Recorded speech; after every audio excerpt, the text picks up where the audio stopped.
friends. I request the managing committee, a member of managing committee, CA Sunit Shah, to come on the dais and welcome CA Punit Prajapati sir. Now I will give a short introduction about CA Punit Prajapati sir. He is a founder partner of Punit Prajapati and Company Chartered Accountants since 2005, a firm in indirect taxes with 7 CAs at present. He assisted Dr. Nilesh Suchak for around 7 years. He is practicing in the field of indirect taxes, particularly in service tax and excise, for more than 13 years. He is member of Indirect Tax Committee of Ahmedabad branch of ICAI, Indirect Tax Committee of Gujarat Chamber of Commerce and Industry, Indirect Tax Legal Representation Committee of CA Association, Ahmedabad. He appeared on news channels for discussion on GST and other topics. He appearing before Adjudicating Authority, First Appellate Authority, and Customs, Excise and Service Tax Appellate Tribunal for service tax matters. He successfully represented before Customs, Excise and Service Tax Appellate Tribunal for cases which are reported in authentic judgment reporting journals like Service Tax Review and Tax India Online. He is a co-chairman of Indirect Tax Committee of Ahmedabad branch of WIRC of ICAI. He delivered lectures and presented papers on indirect taxes to CAs, excise officers, trade industry, etc. at more than 175 forums. He is also providing services to corporates and multinationals. He co-authored a book named FAQ on GST, a handbook published by CA Association Ahmedabad. He has written many articles which are published in reputed journals. He also received the Best Article Award for Reverse Charge Mechanism under Service Tax Emerging Issues, published in Ahmedabad Chartered Accountants Journal, April 2013 issue. He also received the trophy for Best Led Study Circle meeting from Chartered Accountants Association for the year 2014-15. Now, I would request the managing committee to felicitate our learned faculty, CA Punit Prajapati sir.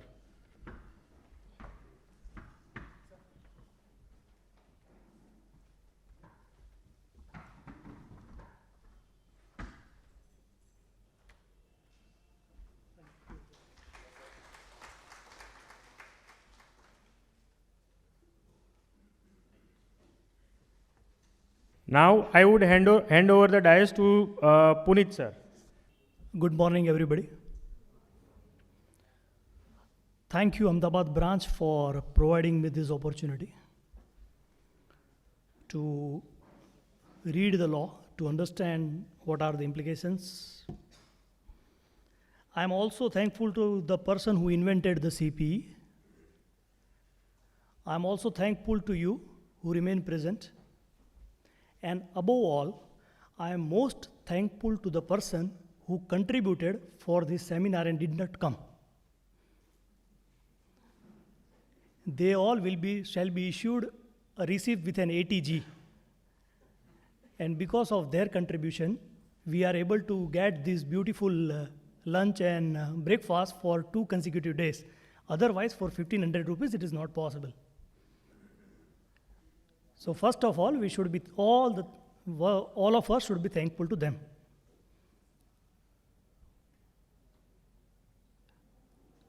Now, my topic is a real estate. How many of you are practicing in a real estate? None?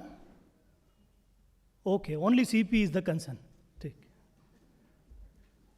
So if you are here for the CP, I don't mind. You can slip or you can go. Whatever I have to get from the seminar, I already have got because I have to read it. None of you practice in real estate? Maybe income tax, maybe.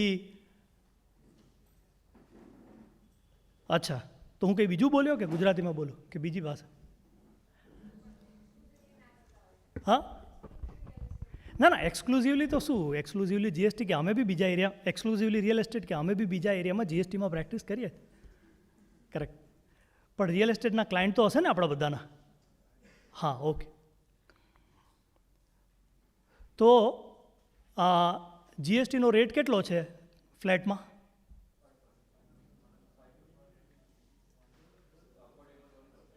હા, okay. કેટલાને ખબર છે? ચાલો હાથ ઉપર કરો તો મને ખબર પડે મારે ક્યાં વાત અટકાવી, ક્યાંથી શરૂઆત કરી. આમાં શું થયું, એકવાર છે ને એક સીએ, એક એમબીએ અને એક બિઝનેસમેન, 3 જણા છે ને રાત્રે જંગલમાં સફારીમાં ગયા આખો દિવસ, પછી થાકી ગયા, રાત્રે તંબુ નાખીને સૂઈ ગયા. અડધી રાત્રે બિઝનેસમેનની ઊંઘ ઉડી. બિઝનેસમેને એમબીએ વાળાને ઉઠાડ્યો. એને કે ભાઈ મને કે આ તારા દેખાય છે. એટલે એમબીએ ઉઠીને કહે કે ઓહો આપણે આ જગ્યાએ છે એટલે આ નક્ષત્ર છે, આ સમયે અહીંયા આવું નક્ષત્ર બહુ સુંદર દેખાય, ડાબી બાજુ આવું હોય, જમણી બાજુ આવું હોય. બિઝનેસમેનને થયું આ નહીં સમજે, એટલે એને સીએને ઉઠાડ્યો. સીએને ઉઠાડીને કહે કે ભાઈ તારા દેખાય છે. એટલે સીએ કાઢી આવડી મોટી ચોપડી. આજે થઈ કે બારસ, આપણે આ જગ્યાએ છે, આ નક્ષત્ર કોઈ પણ દિવસ જો આવી રીતે હોય જ નહીં આ જગ્યાએ. આમાં આજે ડાબી બાજુનો સ્ટાર છે ને એ ખોટી જગ્યાએ છે, એટલા માટે કોઈ દિવસ આપણે આ નક્ષત્રમાં આ જગ્યાએ આ સમયે આ નક્ષત્ર હોય જ નહીં. આ નહીં, આ ફલાણું નક્ષત્ર છે. એટલે બિઝનેસમેન કે ગાંડાઓ, હું એમ કહું છું કે રાત્રે કોઈક આપણું તંબુ ચોરી ગયું.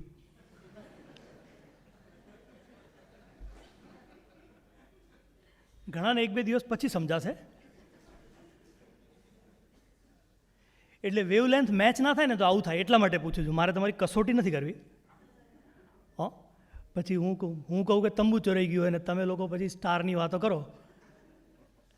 એટલે ચાલો, કેટલાને ખબર છે રેટ ઓફ ટેક્સ કેટલો? હા, મોટા ભાગનાને નથી ખબર. ચાલો, તો પછી આપણે એવું કરીએ કે નક્ષત્રની વાત નથી કરવી, ખાલી તંબુની વાત કરીએ. બરાબર છે? કરેક્ટ કે નક્ષત્રની વાત કરું? મારી પાસે બંને જ, બંને વાત કરું? ઓકે, ચાલો. તો પહેલાં આપણે બેઝિકથી થોડી શરૂઆત કરીએ અને ત્યાર પછી જે જીએસટીના ઇસ્યુઝ છે એના ઉપર વાત કરીએ. કરેક્ટ? મેં શું કર્યું છે, મેં 10 ઇસ્યુઝ એવા છે જે મેં આઈડેન્ટિફાય કર્યા છે અને એના ઉપર શું ઓપિનિયન થઈ શકે, શું પ્રોબ્લેમ છે, એ બધા આપણે લિસ્ટ આઉટ કરેલા છે અને એના વિશે વાત કરીશું. અને સાથે સાથે હું બેઝિક પ્રોવિઝન પણ પહેલાં લેતો જઈશ. હવે ઇઝ ઇટ ઓકે? કરેક્ટ? ભલે. આ બધા જે ઇસ્યુઝ છે એ બધાના એના જવાબ કોઈની પાસે એવું તમે મારી પાસે આશા ના રાખતા કે મારી પાસે એનો જવાબ છે. સેમિનારમાં આવો એનો ફાયદો એ થાય કે તમને સવાલ મળે, જવાબ ના મળે. કેમ કે તમને અહીંયાથી જે ખબર નહીં હોય ને તમારા ક્લાયન્ટમાં પ્રોબ્લેમ છે, અહીંયાથી ખબર પડશે કે આવું તો મારે ત્યાંય છે. અને સેમિનારમાં આવવાનો એ ફાયદો છે. ચાલો, લેટ મી સ્ટાર્ટ. સૌથી પહેલાં આપણે જોઈએ ટાઈમલાઈન.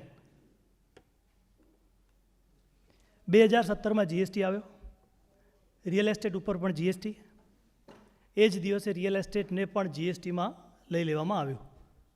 પહેલાં પણ સર્વિસ ટેક્સ હતો, પણ પહેલાં એક ફિક્સ પર્સન્ટેજથી જતા હતા.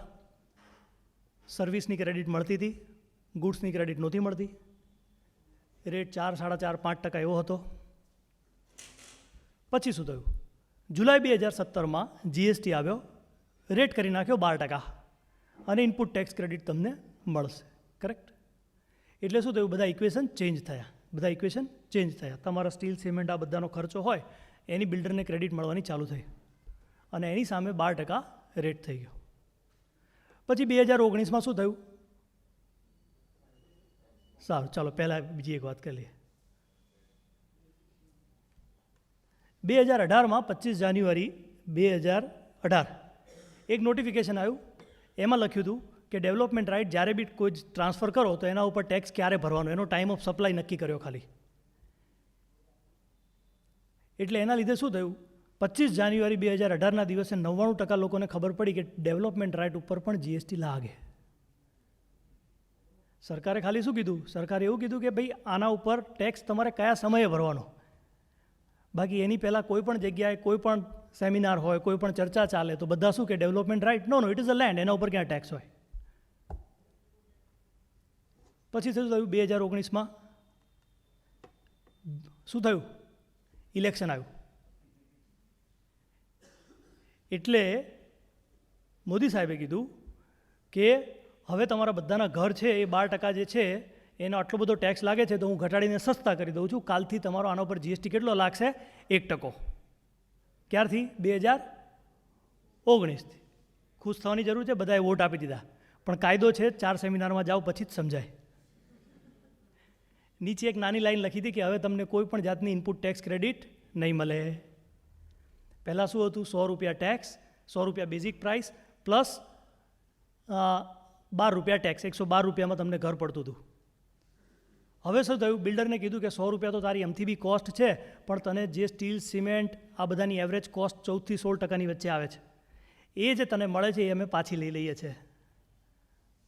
એટલે બિલ્ડરની કોસ્ટ કેટલી થઈ ગઈ હવે, 115 રૂપિયા, 114 રૂપિયા, 116 રૂપિયા.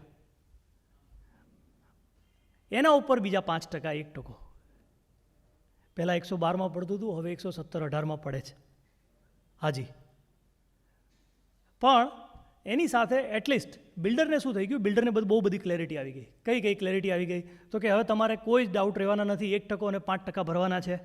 કોઈ પણ જાતની ઇનપુટ ટેક્સ ક્રેડિટ મળશે નહીં. ઇનપુટ ટેક્સ ક્રેડિટ મળતી નથી એટલે શેની મળશે, શેની નહીં મળે, એ બધી જ માથાકૂટમાંથી ફ્રી. Proportionate reversal free. એની સાથે બીજો એક કાયદો લઈ આવ્યા, કયો, તો કે તમારે કમસે કમ 80% માલ જે છે એ રજિસ્ટર્ડ માણસ પાસે પરચેસ કરવો પડશે. 20%નું તમને માર્જિન આપી દીધું. શેના માટે, રેસિડેન્શિયલ માટે. કોમર્શિયલ માટે આવું કશું બી નથી. હજી બી કોમર્શિયલ 12%માં with input tax credit. Correct.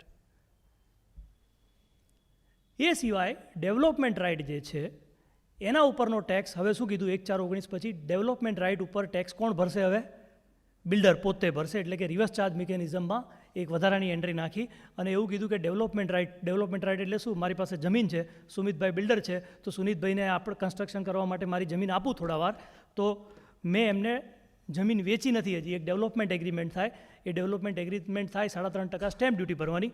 3.5% stamp duty ભરું એટલે એના લીધે સુનિતભાઈ મારી જમીનમાં દાખલ થઈ શકે, આ ડેવલપમેન્ટ એગ્રીમેન્ટ લઈને મ્યુનિસિપાલિટી પાસે જાય અને સુમિતભાઈ ત્યાં કન્સ્ટ્રક્શન ચાલુ કરી શકે. આને કહેવાય ડેવલપમેન્ટ રાઇટ. એટલે મેં સુનિતભાઈને હજી જમીન નથી વેચી, મેં શું વેચ્યું છે, ડેવલપમેન્ટ રાઇટ. એટલે કે વેચવાવાળો હું છું, સપ્લાય કરવાવાળો કોણ છું, હું. એટલે જનરલી સપ્લાયર હોય એને જીએસટી ભરવાનો હોય, બટ 1/4/2019થી શું કરી દીધું, આવા કેસમાં જીએસટી કોણ ભરશે, હવે સુનિતભાઈ એટલે કે બિલ્ડર એટલે કે પ્રમોટર જે છે એ જીએસટી ભરશે. ક્યારથી, જે ડેવલપમેન્ટ રાઇટ 1/4/2019 પછી કરેલા છે એના માટે. ઠીક છે, ઓકે.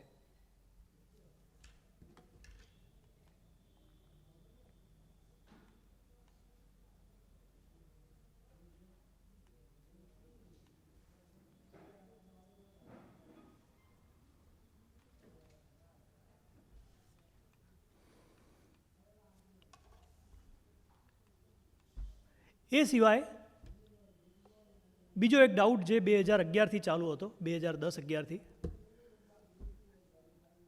કન્સ્ટ્રક્શનની સ્કીમ જનરલી કેટલા દિવસ, જનરલી 2-3 વર્ષે પતે. બીયુ પહેલાંનો જે માલ હોય, બીયુ પહેલાંના જે યુનિટ વેચાય છે એના ઉપર જીએસટી ભરવો પડે, સર્વિસ ટેક્સ ભરવો પડતો હતો. અને બીયુ પછી જે વેચાય એના ઉપર સર્વિસ ટેક્સ નહોતો ભરવો પડતો, જીએસટી પણ ભરવાની જરૂર નથી. પણ તમે જ્યારે સ્ટીલ અને સિમેન્ટની પરચેસ કરો છો ત્યારે જે ઇનપુટ ટેક્સ ક્રેડિટ તમે લો છો ત્યારે તો તમને ખબર નથી કે આ કયા યુનિટમાં વપરાવાની છે, અને કોઈ દિવસ આઈડેન્ટિફાઈ થઈ પણ નથી શકતી. કઈ સિમેન્ટની બોરી 5મા માળમાં ગઈ છે કે 10મા માળમાં ગઈ છે એ ખબર નથી પડતી. આના માટે કોઈ ક્લેરિટી નહોતી કે આના ઉપર રિવર્સલ કેવી રીતે કરવાનું. એટલે તમને પૂરી ક્રેડિટ તો ના જ મળે ને, પૂરી ક્રેડિટ થોડી મળે. તમે 100 યુનિટની સ્કીમ હોય, એક યુનિટ બીયુ પરમિશન પહેલાં વેચ્યું હોય અને બાકીના 99 બીયુ પરમિશન પછી વેચ્યા હોય તો તમને પૂરી ક્રેડિટ મળે, ના મળવી જોઈએ. કરેક્ટ. પણ આનો ડાઉટ ચાલતો હતો. એલેમ્બિક લિમિટેડનું જજમેન્ટ છે ગુજરાત હાઈકોર્ટનું, એ કહે છે કે ના, દર વર્ષે જ જે રૂલમાં લખેલું છે, રૂલ 42માં અથવા તો જૂના રૂલ 63માં સર્વિસ ટેક્સ સેન્વેટ ક્રેડિટના રૂલ હતા, એમાં જે લખેલું છે એ પ્રમાણે દર વર્ષે જ કરવાની. એટલે કે પહેલા વર્ષે તો તમારું 100% ટેક્સેબલ જ હોય, કેમ કે બીયુ પરમિશન આવી જ નથી. એટલે પહેલા વર્ષે તમને પૂરેપૂરી ક્રેડિટ મળશે. બીજા વર્ષે પણ તમારું કન્સ્ટ્રક્શન ચાલુ હતું, બીયુ પરમિશન નથી આવ્યું, એનો મતલબ તમારી બધી રિસીટ જે છે એ ટેક્સેબલ જ છે, એટલે પૂરેપૂરી ક્રેડિટ મળશે. હવે ત્રીજા વર્ષે મોટાભાગે કન્સ્ટ્રક્શન તો 50% 99% પતી ગયું હોય જ્યારે બીયુ આવે ત્યારે, આગલા વર્ષોમાં જ 10-15% કન્સ્ટ્રક્શન માંડ બાકી હોય, તો ત્રીજા વર્ષે તમે જે સેલ કરો એ મોટાભાગનું નોન ટેક્સેબલ બી હોય કે બીયુ પછીનું બી હોય, તો પણ માત્ર જે ત્રીજું વર્ષ છે એ પૂરતી ક્રેડિટ છે, એના ઉપર જ પ્રપોર્શનેટ રિવર્સલ લાગે અને એટલો જ તમારે જીએસટી રિવર્સ કરવો પડે. એટલે એવું બનતું હતું કે મોટાભાગની ક્રેડિટ બિલ્ડરોને મળી જતી હતી અને પીરિયડ તમારો પ્રોજેક્ટ પૂરો થાય છતાં પણ એમની પાસે બહુ બધી ઇનપુટ ટેક્સ ક્રેડિટ વધતી હતી. આ વ્યાજબી નહોતું. 2011થી બહુ બધી ટ્રેડ અને ઇન્ડસ્ટ્રી માંગણી કરતા હતા કે ભાઈ તમે આમાં ક્લેરિટી આપો કે મારે આખા પ્રોજેક્ટની ગણવાની કે નહીં ગણવાની, પણ લોમાં ચોખવટ નહોતી. એનો ફાયદો અસેસીને મળ્યો. Alembic limited, Gujarat high court, it says that ના, આવા કિસ્સામાં તમારે વાર્ષિક, એટલે કે જે મેં પહેલાં કીધું બિલ્ડરને ક્રેડિટ મળે એવું જ ફાઇનલ થાય. આ હારી ગયા પછી 1/4/2019થી સરકારે કાયદામાં ચેન્જ કર્યો અને રૂલ 42 જે છે એ આખું અમેન્ડમેન્ટ કરવામાં આવ્યું અને એમાં હવે લખેલું છે કે જ્યારે બી પ્રોજેક્ટ પૂરો થાય ત્યારે તમારે પોસ્ટ બીયુ પ્રી બીયુનો રેશિયો કાઢવાનો કાર્પેટ એરિયા પ્રમાણે, વેલ્યુ પ્રમાણે નહીં. શેના પ્રમાણે? કાર્પેટ એરિયા પ્રમાણે. એટલે કે 1 લાખ વારની સ્કીમ હોય, 10,000 વાર તમે બીયુ પરમિશન પછી વેચી છે, તો આખા પ્રોજેક્ટની બધી જ ક્રેડિટ તમારે લેવાની અને એની 10% ક્રેડિટ જે છે એ તમારે રિવર્સ કરી દેવાની. કરેક્ટ? ક્યારથી ક્લેરિટી આવી લોમાં? 1/4/2019 મોદી સાહેબનું ઇલેક્શન. કરેક્ટ?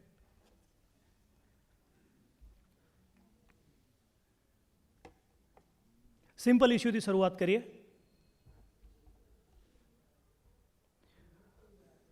બિલ્ડર બહુ બધા ચાર્જ લે છે. તમારી પાસે બેઝિક પ્રાઇસ લે, પછી કે ઓરડા એઈસી મેન્ટેનન્સ આપો. પ્રેફરન્શિયલ લોકેશન એટલે કે ગાર્ડન ફેસિંગ છે, 500 રૂપિયા પર સ્ક્વેર ફીટ વધારે આપવા પડશે. 16 માળમાં ઉપર છે એટલે 17-18મો માળ છે તો પર ફ્લોર 500 પ્લસ થતા જશે. રોડ ફેસિંગ છે, નોર્મલ ભાવ 1 કરોડ, રોડ ફેસિંગના 5 લાખ બીજા. ઓપન પાર્કિંગ તમને આપીશ 2 લાખ રૂપિયા બીજા. કરેક્ટ? તો હવે જે ઓપન પાર્કિંગ આપે છે, જેમાં કોઈ કન્સ્ટ્રક્શન થયું જ નથી, એનામાં મારે 1% 5% ભરવાના કે એના ઉપર 18% ભરવાના? કેટલા ભરવાના?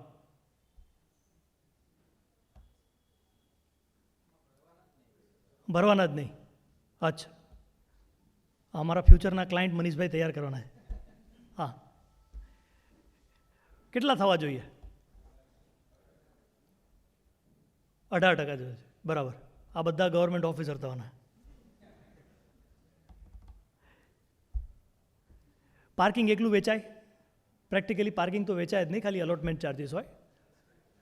પણ પાર્કિંગ ખાલી આપે તો એવું ના કહેવાય કે પ્રિન્સિપલ સપ્લાય જે છે એ construction of flat or construction of residence છે અને પાર્કિંગ જે છે એ એન્સિલરી છે જે મેઇન સર્વિસની જોડે છે.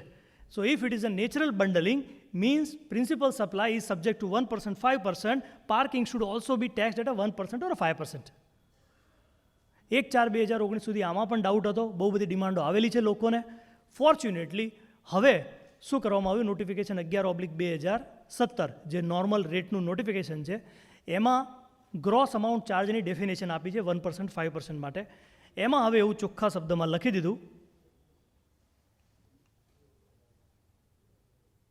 આ પોસ્ટ ડિપાર્ટમેન્ટનું લાગે છે, અહીંયાથી મોકલું ત્યાં જતાં 15 મિનિટ થાય.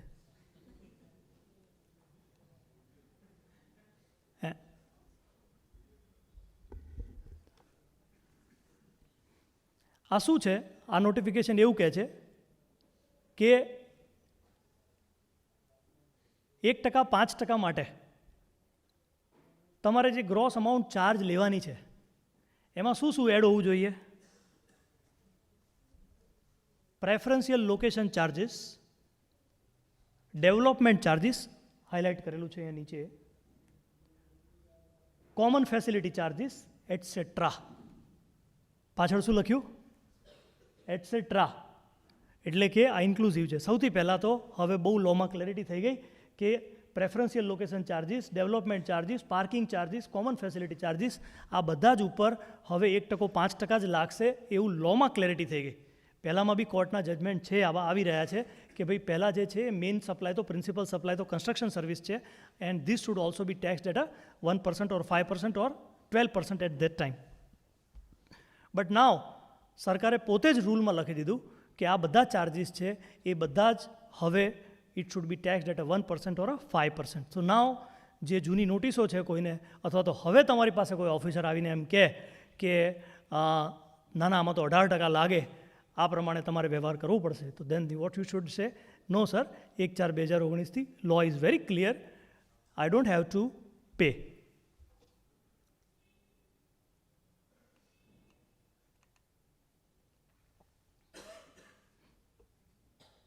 Advance maintenance. બિલ્ડર તમારી પાસે શું કરે છે? એડવાન્સ મેન્ટેનન્સ લે છે. કેટલા? 2 વર્ષ 3 વર્ષનો. આ એડવાન્સનું શું થાય? આના ઉપર જીએસટી લાગે? પહેલી વાત, યસ ઓર નો? કેમ?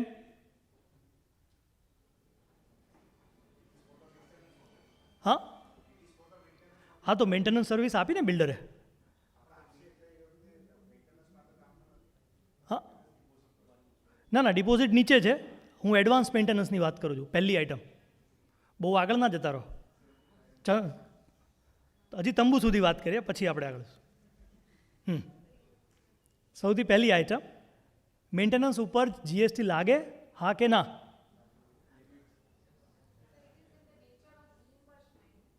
કોના માટે? અચ્છા, કોને આપી દેવાના છે?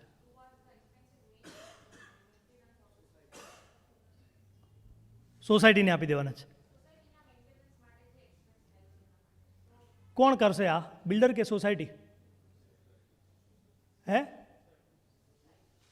બિલ્ડર કે સોસાયટી? ચલો, કેટલા કહે છે બિલ્ડર કરશે? ઓકે, કેટલા કહે છે સોસાયટી કરશે? બાકી બધાના બિલ્ડિંગ તો અનમેન્ટેન્ડ છે.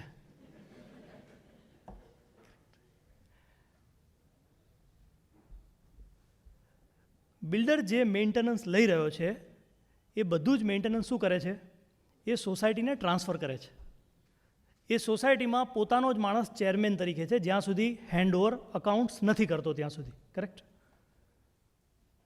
એમને કોઈ ગાઈડ કરવાવાળું નથી, એટલે શું કરે છે, મેં ખાસ કરીને જોયું છે સેકન્ડ કેટેગરી, થર્ડ કેટેગરી, એટલે સેકન્ડ લેવલ, થર્ડ લેવલના જે બિલ્ડર્સ છે, જે કોર્પોરેટ છે, મોટા છે, એમને તો આ બધું સમજાઈ ગયું છે. એ લોકો શું કરે છે કે ફોર એક્ઝામ્પલ 48,000 રૂપિયા મેન્ટેનન્સ લીધો, 3 વર્ષનો એડવાન્સ, તો એ આ બધો જ મેન્ટેનન્સ પોતાના નામે પાર્ટનરશિપ ફર્મમાં અથવા તો પ્રાઇવેટ લિમિટેડ LLPમાં લે છે. ક્યારે લે છે? અને પછી શું કરે છે? 2 વર્ષ પછી, 3 વર્ષ પછી જ્યારે સોસાયટી ફોર્મ થાય ત્યારે એક્ઝેક્ટ આટલા જ પૈસા આમાંથી એમાં ટ્રાન્સફર મારે છે. Very dangerous, very dangerous. પહેલાં તો જો આના ઉપર ટેક્સ લાગતો બી હોય, પણ જો બિલ્ડર પહેલે જ દિવસથી સોસાયટી ફોર્મ કરી દે અને એમાં જ આ પૈસા ડાયરેક્ટ લે, એટલે હું બુક કરાવવા જાઉં તો સુનિતભાઈ મને કે પુનિત તમારે 2 ચેક આપવા પડશે, એક 1 લાખ રૂપિયાનો મારો પોતાનો ચેક બિલ્ડરનો અને 48,000 રૂપિયા મેન્ટેનન્સના. એ કોને આપવાનો? તો કે આ XYZ મારી સોસાયટી છે એને આપવાનો. તો આમાં બિલ્ડરને હવે કોઈ પણ ડાઉટ રહે? તો બેસ્ટ પોઝિશન આ છે કે આવી રીતે પ્રેક્ટિસ કરવી જોઈએ. બધા સારા બિલ્ડર આવી રીતે કરે છે. અમે અમારા બધા ક્લાયન્ટમાં પહેલે દિવસથી આવી એડવાઇસ આપીએ છીએ. તો જો કોઈ લાયબિલિટી આવશે પણ તો તમારા ઉપર નહીં આવે. કોના ઉપર આવશે? અને જનરલી જીએસટીની નોટિસ ક્યારે આવે? 17ની નોટિસ ક્યારે આવે? 23માં. ત્યાં સુધીમાં તો બિલ્ડિંગને મેન્ટેનન્સની જરૂર પડી ગઈ હશે.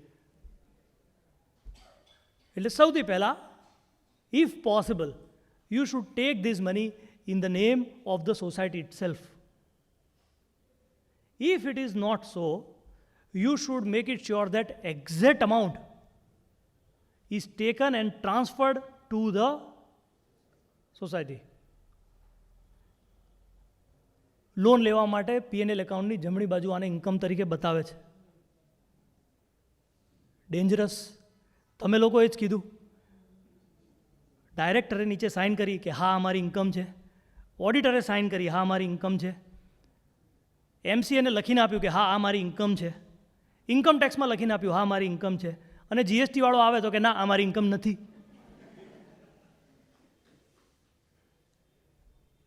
very dangerous. If so, it will be taxed. Correct? તો જો તમે આવા પૈસા માની લો જૂના લઈ પણ લીધા છે તો you park it as a liability. You park this money as if it is a liability. પણ પેલા જેવું તો એક કોઈ નહીં હો, સોસાયટીના નામે પૈસા જેવું એવું તો એક કોઈ નહીં. તો you park this money in the name of as a liability payable to the society.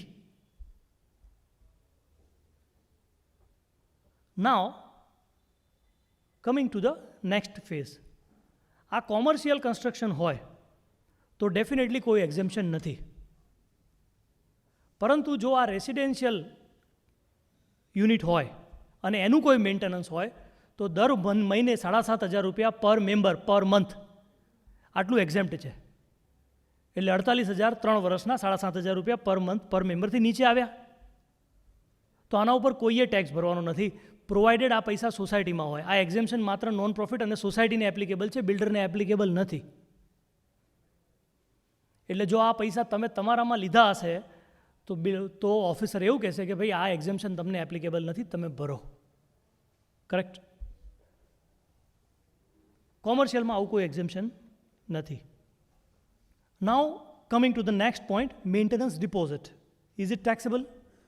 Answer is no. Answer is no. Maintenance deposit 50,000 રૂપિયા, it is not a subject to tax. Practically શું થાય છે, main member જે છે એ સોસાયટીને 50,000 રૂપિયા maintenance deposit આપે છે. 5 વર્ષ પછી એ આ ફ્લેટ વેચીને જતો રહે છે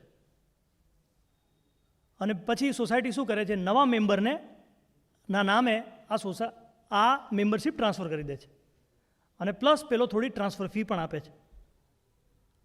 ટ્રાન્સફર ફી ટેક્સેબલ છે કે નહીં આપણે વાત નથી કરવી. હવે આ જે એકચ્યુઅલી આ ડિપોઝિટ કોઈ દિવસ જૂના મેમ્બરને પાછી અપાતી નથી અને નવા મેમ્બર પાસેથી નવો ચેક લેવાતો નથી. કરેક્ટ? આવું હોય છે? તો પછી આ કેવી રીતે રિફંડેબલ થઈ?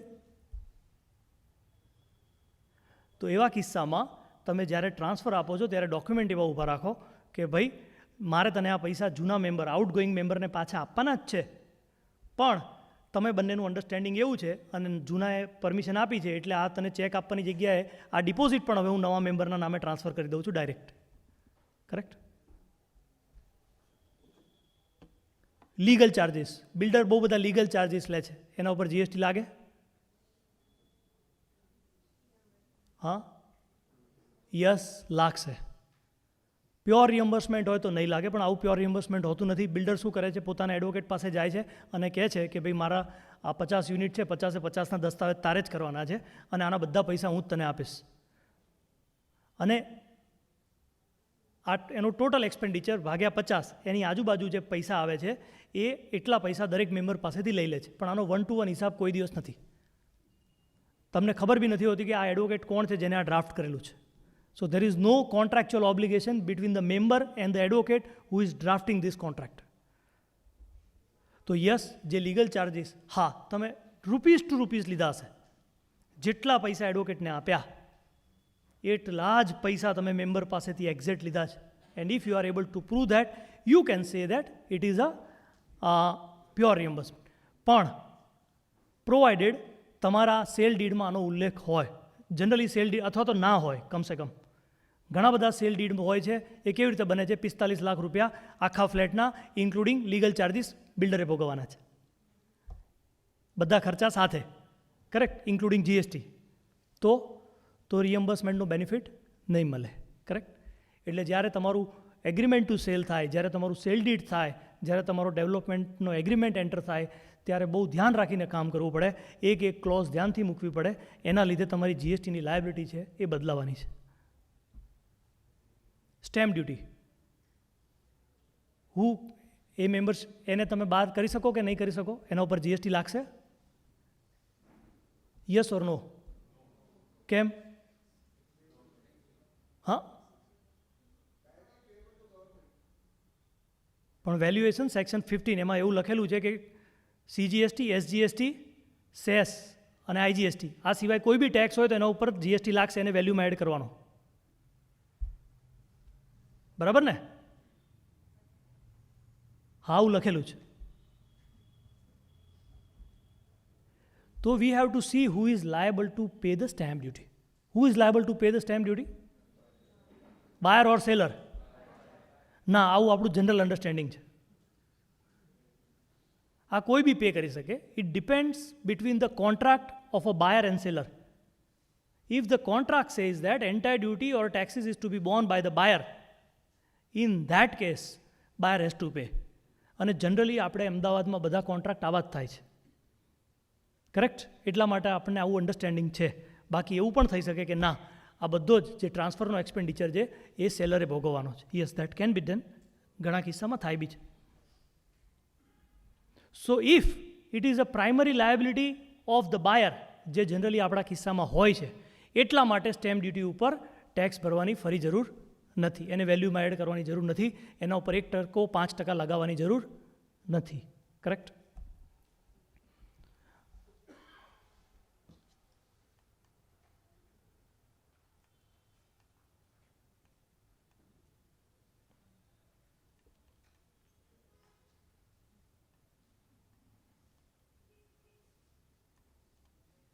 થયું. Indian post.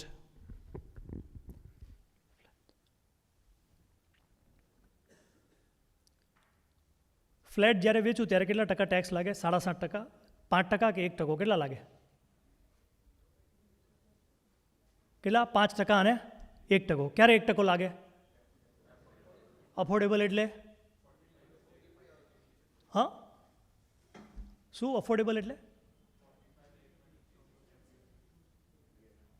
45 લાખ સુધી હોય. હા, અને ગુજરાત માટે 90 સ્ક્વેર મીટર કાર્પેટ એરિયા. શું? 90 square metre carpet area. Carpet area ક્યાંથી ગોતવાનો? રેરામાંથી જોવાનો. ક્યાંથી જોવાનો? રેરામાંથી જોવાનો. સ્ક્વેર મીટર લખેલું છે, યાર્ડ નથી. કરેક્ટ? એટલે સૌથી પહેલાં તમારે નોર્મલ જો સમજવું હોય તો આને પાછું આપણે સાદી ભાષામાં વારમાં કન્વર્ટ કરવા પડે. કરેક્ટ? હવે તો પાછા સ્ક્વેર ફૂટ ઉપર આવ્યા, એટલે યાર્ડને પછી સ્ક્વેર ફૂટમાં કન્વર્ટ કરવાનું. ઓકે? સુપર બિલ્ટઅપ કેટલું હોય છે? હા, સુપર બિલ્ટઅપ કેટલો હોય છે? આ લોકોએ ઘર લીધા નથી લાગતા, અને લીધા હોય તો માપ્યા નથી. આ પાછળવાળા ખાલી સીપી માટે જ આવ્યા છે. બોલો બોલો. ત્યાં બી ટીવી છે, રાખ્યું છે, સુવા માટે નથી ખાલી. કેટલો હોય? બિલ્ડર તમને કહે કે મેં 100 વારનો ફ્લેટ વેચ્યો, એટલે એકચ્યુઅલી કાર્પેટ કેટલો આપે છે? જનરલી 55%. કરેક્ટ? જનરલી કેટલા? 55%. એટલે હવે જે સ્ક્વેર ફૂટમાં કન્વર્ટ કર્યું એને ઊંધું કેલ્ક્યુલેટ કરો. 55 જો 90 સ્ક્વેર મીટર હોય અથવા તો આટલા સ્ક્વેર ફૂટ હોય તો 100 કેટલા થાય?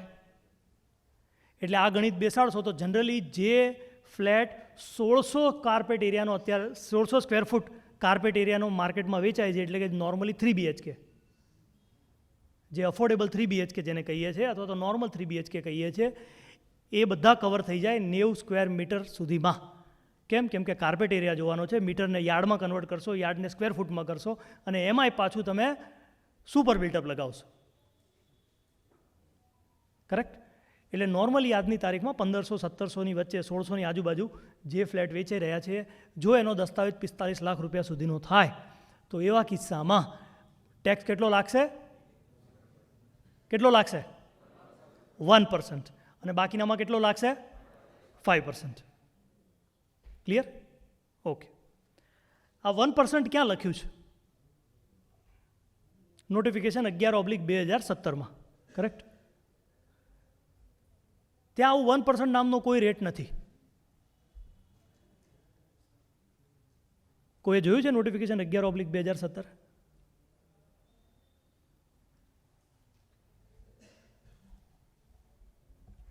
સુનિલભાઈ CCM હતા ને ત્યારે જ આ CPના કન્સેપ્ટ આવ્યા હતા. એટલે કમસે કમ હવે બધા એકવાર નેક્સ્ટ ટાઈમ લેક્ચર લો તો વાંચશો. મેં એટલે જ વાંચ્યું આમ તો.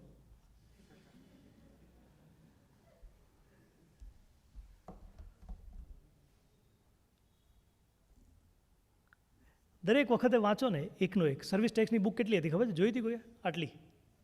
આટલી. સર્વિસ ટેક્સમાં જેને બી પ્રેક્ટિસ કરી હોય અથવા તો કાંદીલોવાળાના આંખની શરમે તમે જે લોકોએ બુક લીધી છે અથવા તો નીચે કોઈને ફ્રીમાં આવી હતી તો જોઈ હોય તો સર્વિસ ટેક્સની બુક કેટલી હતી? આટલી નાની, કરેક્ટ? હાર્ડલી 40-50 સેક્શન હતી. કેટલી? 40-50. અને પોતાનો તો ક્રેડિટનો રૂલ પણ નહોતો, સેન્ડવિચ ક્રેડિટના રૂલ ઉપર ડિપેન્ડ હતા. 2006-07થી સર્વિસ ટેક્સ સમજવાનું ચાલુ કર્યું, હજી નથી સમજાયું આટલી નાની ચોપડીમાં. જીએસટી આવડો મોટો છે અને સપ્ટેમ્બર 2015થી વાંચ્યું છું. હજી કાલે રાત્રે પણ 2 વસ્તુ નવી શીખવી પડી, આમાંથી મળી. આનું આખી બુક લખી નાખી, છતાં પણ રિયલ એસ્ટેટ ફરી પાછો વાંચવા બેઠો એટલે 2 વસ્તુ નવી ખબર પડી કે હા આવું બી થાય. એટલે આજે શરૂઆત કરશો ને તોય લાઈફ ટાઈમ વાંચતા રહેવાનું છે, પણ શરૂઆત તો કરો તો બેઝિક ફંડામેન્ટલ ક્લિયર હોય ને તો મજા આવે તમારી સાથે ડિસ્કસ કરવાની. તમને બી બીજા સાથે ડિસ્કસ કરવાની મજા આવશે. તમારા ક્લાયન્ટને તમે ઊભા કહી શકશો કે 1% 5% આવું લાગે. પછી આપણે સ્ટાર, પહેલાં તંબુ પર તો ક્લિયર થઈ જઈએ, પછી આપણે સ્ટારની વાતો કરીશું, નક્ષત્રની વાતો કરીશું. કરેક્ટ? તો નોટિફિકેશનમાં લખેલું છે કે 1% ટેક્સ આવું ક્યાંય તમને મળશે નહીં. Entry number 3, notification 11/2017, central tax rate. જીએસટીમાં 2 રીતના નોટિફિકેશન ઇસ્યુ થાય. એકની પાછળ રેટ એવો શબ્દ લખેલો હશે, સેન્ટ્રલ ટેક્સ, પછી ડેશ રેટ. રેટનો મતલબ છે કે રેટને લગતા નોટિફિકેશન છે. જ્યાં રેટ નથી લખ્યું એ બધા અધર નોટિફિકેશન છે. ફોર એક્ઝામ્પલ, રૂલમાં કોઈ ચેન્જ કરવો છે અને નોટિફિકેશન ઇસ્યુ થાય તો એ ક્યાં લખ્યો હશે? Central tax. એટલે તમને 17/2017 નામના 2 નોટિફિકેશન મળશે. 17/2017 CTR એટલે કે સેન્ટ્રલ ટેક્સ રેટ, અને બીજો 17/2017 સેન્ટ્રલ ટેક્સ.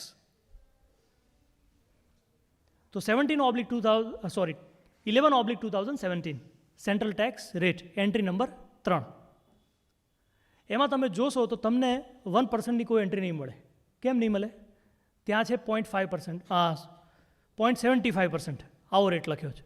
કેટલો? 0.75 CGST. અને એવું જ તમારે નોટિફિકેશન જોવું પડે સ્ટેટનું. એટલે 0.75 સ્ટેટ જીએસટી, 0.75 + 0.75 કેટલા થયા? મેથેમેટિક્સ તો આવડતું જોઈએ ને એમાં. હા, 1.5, 1.5%. કરેક્ટ? તો કેમ 1% કરો છો? કરો છો કેમ કે નોટિફિકેશનની નીચે એક 2A નંબરનું પેરા છે. એ કહે છે કે rate will be 1.5% minus 1/3 will be considered as a value of a land. તમે જ્યારે ફ્લેટ લઈ રહ્યા છો ત્યારે તમને માત્ર સ્ટીલ સિમેન્ટ ટાઇલ્સ નથી મળતા, તમને એ ફ્લેટ જે જમીન ઉપર છે એ જમીનનો અનડિવાઇડેડ શેર પણ તમને મળે છે. તમે એના પણ પૈસા ચૂકવો છો. અને લેન્ડ ઉપર જીએસટી હોય ના હોય. એટલે સરકાર શું કીધું કે જો તમે 1 કરોડનો ફ્લેટ લઈ રહ્યા છો તો હું એવું માની લઈશ કે તમારે આના ઉપર 33 લાખ રૂપિયા જે છે, 33,33,333, વળી પાછા ઘણા બધા પરફેક્શનિસ્ટ હશે એમના માટે. એટલે 1/3 વેલ્યુ જે છે, 33 લાખ રૂપિયા જે છે એ જમીનના છે, અને બાકીના 67 લાખ રૂપિયા જે છે એના ઉપર 1.5%. કેટલા થાય? 1%. 67ના 1.5% કેટલા? 1%. તો આવી રીતે રેટ મળશે તમને. કરેક્ટ? ક્યાં લખ્યું છે આ નોટિફિકેશન? બોલો. હે? Very good. હા, એન્ટ્રી નંબર 2A. કરેક્ટ.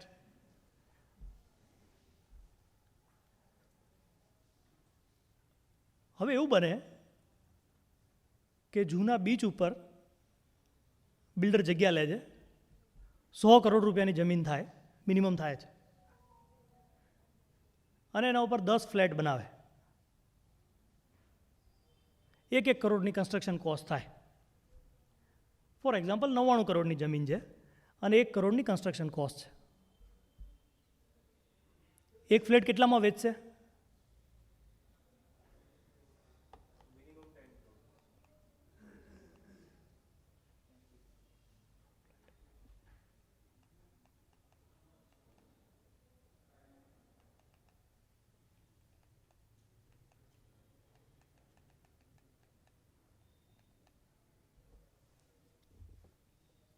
કેટલામાં વેચશે? સોરી, 1 કરોડ 10 કરોડમાં એક ફ્લેટ વેચશે ત્યારે એનું આ બધું માની લો કે એને પ્રોફિટ નથી જોતો ચોપડે,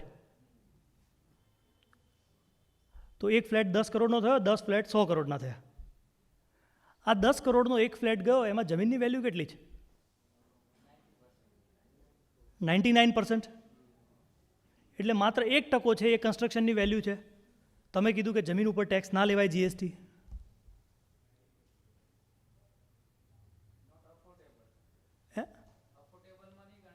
હા ચાલો 5%, ભાઈ ભાવનાઓ કો સમજો. 5%, કરેક્ટ. કેટલો ટેક્સ જવો જોઈએ જીએસટી આના ઉપર? આમાં 99% કોસ્ટ તો શેની છે? લેન્ડની છે, જેના ઉપર જીએસટી ના લગાવવો જોઈએ. આ નોટિફિકેશન શું કહે છે કે હું તમને માત્ર 1/3 વેલ્યુ જ બાદ આપીશ. એટલે શું થયું? બાકીના 67 કરોડ રૂપિયા જે છે એના ઉપર પણ જીએસટી ભરાઈ રહ્યો છે, જે એકચ્યુઅલી સેલ ઓફ લેન્ડ છે. Yes or no? હા, તો ઇઝ ઇટ અલાઉડ? એફએક્યુમાં લખેલું છે હા, આ મેન્ડેટરી છે. 1/3 વેલ્યુએશન છે એ મેન્ડેટરી છે. 2019માં જ્યારે આ બહુ બધા ચેન્જીસ આવ્યા ત્યારે 2 એફએક્યુ ઇસ્યુ થયા છે. એકમાં 30 છે, એકમાં 40 કે 35 જેવા છે. જેને રિયલ એસ્ટેટનું નવું મિકેનિઝમ સમજવું હોય ને, એ આ 2 એફએક્યુ ધ્યાનથી વાંચશો ને તો બી ઘણું બધું સમજાઈ જશે. બહુ ફાઇન છે, વાંચતા અડધો કલાક નહીં થાય. અડધો કલાક એફએક્યુ સરસ. આમ આપણે ભણતા હતા ત્યારે બાંગર આવતી હતી ને ક્વેશ્ચન આન્સર ફોર્મમાં, એના જેવું. તો એમાં લખેલું છે કે ના, it is a mandatory. Advance ruling બી 1-2 આવી ગયા, no it is mandatory. But is it mandatory? Munjal Bhatt કોને ખબર છે? ઓળખો છો? ફોન લગાવો તો.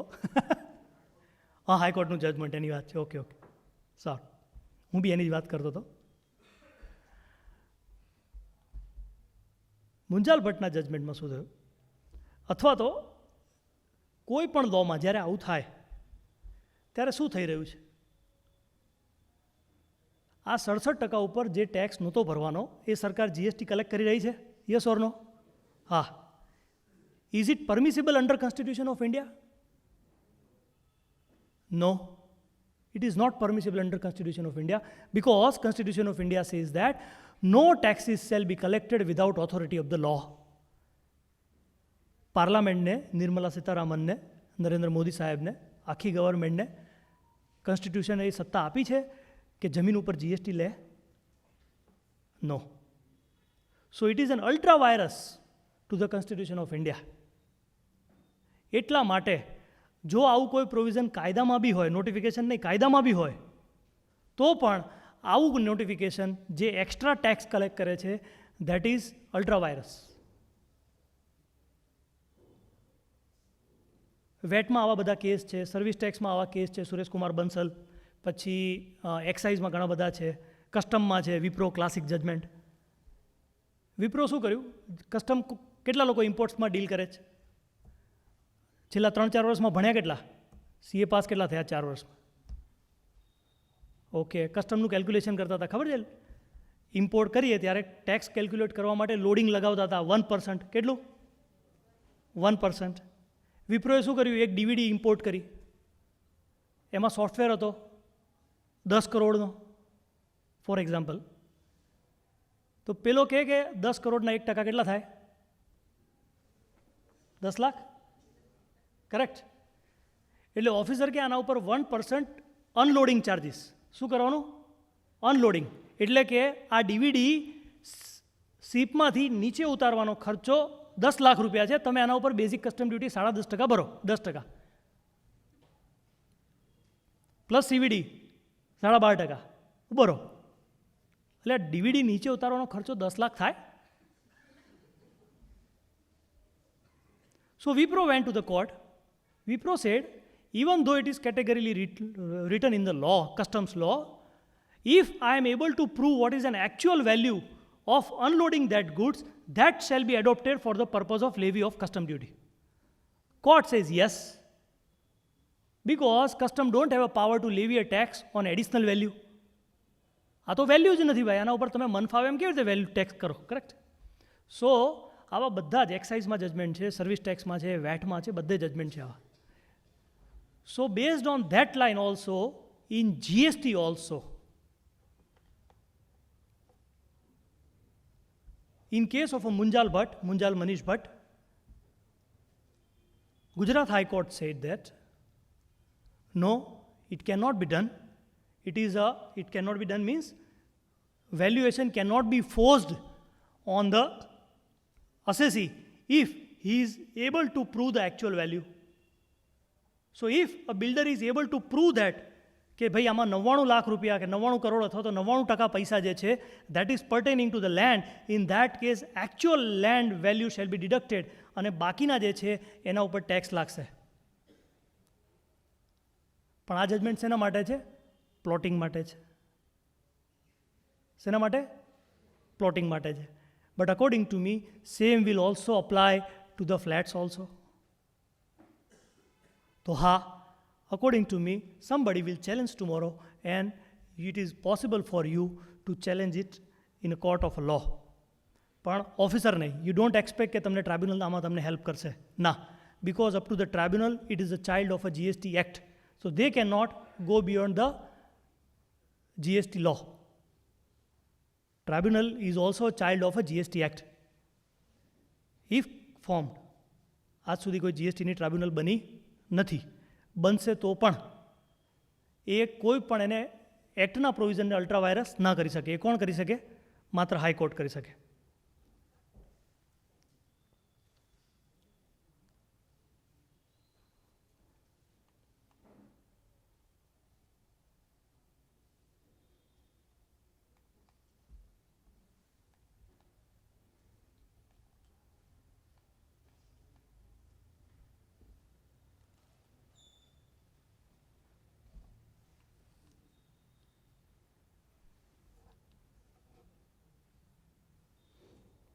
આપણે કેટલા વાગે બંધ કરવું છે?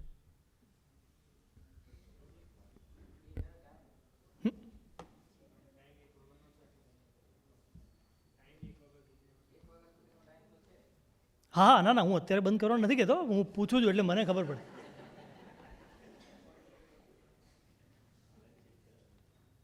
એટલે ગાડી કેટલી સ્પીડમાં દોડાવી એમ ખબર પડે ને. Is plotting taxable? પ્લોટિંગ ઉપર જીએસટી ભરવાનો થાય? Yes or no? હા, with amenities, yes or no? Yes. Let's C.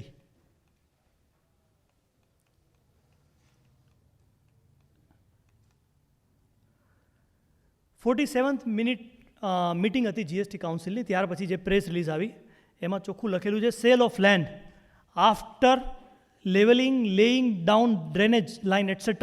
is a sale of land itself and does not attract GST. આના ઉપરથી એક સર્ક્યુલર આવ્યો જેમાં બહુ ક્લિયરલી લખેલું છે, para number 14.3 of circular number 177 dated 3rd August 2022.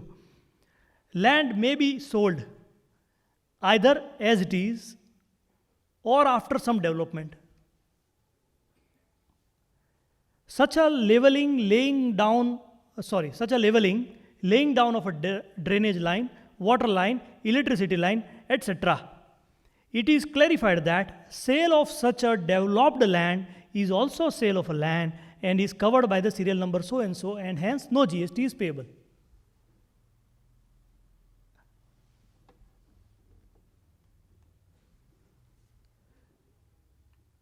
બીજું એક એડવાન્સ રૂલિંગ બહુ બધું ચર્ચામાં, April 2023, Godrej Properties. The applicant is not liable to charge GST on a basic infrastructure development charges if the booking of a plot and or the receipt of consideration and agreement for sale is entered prior to the date of a release certificate. Release certificate એટલે ત્યાંનું BU. કર્ણાટકામાં BU ને શું કહે? Release certificate. આ advance ruling એવું કહે છે કે જો પહેલાં પણ ડેવલપમેન્ટ ચાર્જીસ લીધા હોય તો એના ઉપર જીએસટી, ડેવલપમેન્ટ ચાલુ હતું ત્યારે જો તમે કોઈ ચાર્જીસ લીધા હોય, હજી ડેવલપમેન્ટ પત્યું નથી એટલે બીયુ પહેલાંની જેમ હોય એવી રીતે વાત છે, તો પણ તમારે જીએસટી ભરવાની જરૂર નથી.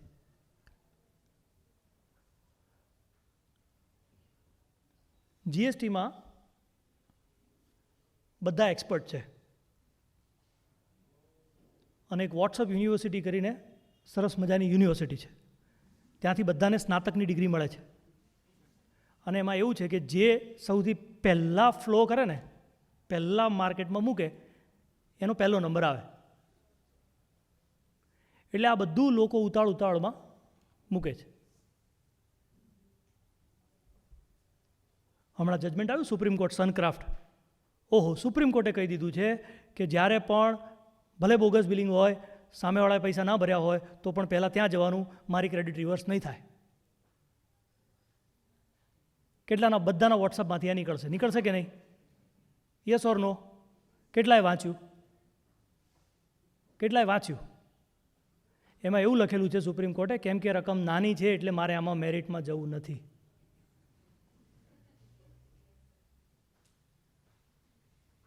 તો તમે એને કાયદો બનાવી દીધો. સુપ્રીમ કોર્ટે કીધું છે. કોણે? વોટ્સઅપ યુનિવર્સિટીની બુકમાં લખેલું છે.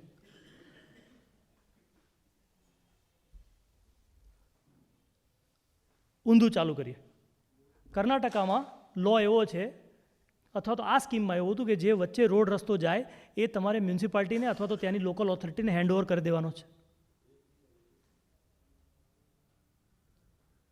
આખું એડવાન્સ રૂલિંગ વાંચો ને તો ખબર પડે. પછી આટલી જ પીપીટી પુનિતની ગામમાં ફેરો તો બધા એવું જ કહેશે કે પ્લોટિંગ પર કોઈ ટેક્સ ભરવાની જરૂર નથી. કરેક્ટ? આની પહેલાં આપણે જે વાંચ્યું એની વાત કરીએ. આ સર્ક્યુલરમાં ક્યાં લખ્યું છે કે અનડેવલપ પ્લોટ વેચાય તો જીએસટી નહીં ભરવાનો? હું ફરી વાંચું છું. Land may be sold either as it is or after some development. એ તમે જમીનને એમનેમ વેચી દીધી અથવા તો ડેવલપમેન્ટ પૂરું થયા પછી વેચી તો તમારે કોઈ જીએસટી ભરવાની જરૂર નથી. આ એવું નથી કહેતું કે જો તમે ડેવલપમેન્ટ બાકી હોય વેચી દીધું અને પછી જો ડેવલપમેન્ટ કરો તો શું થાય, એના ઉપર આ સર્ક્યુલર નથી.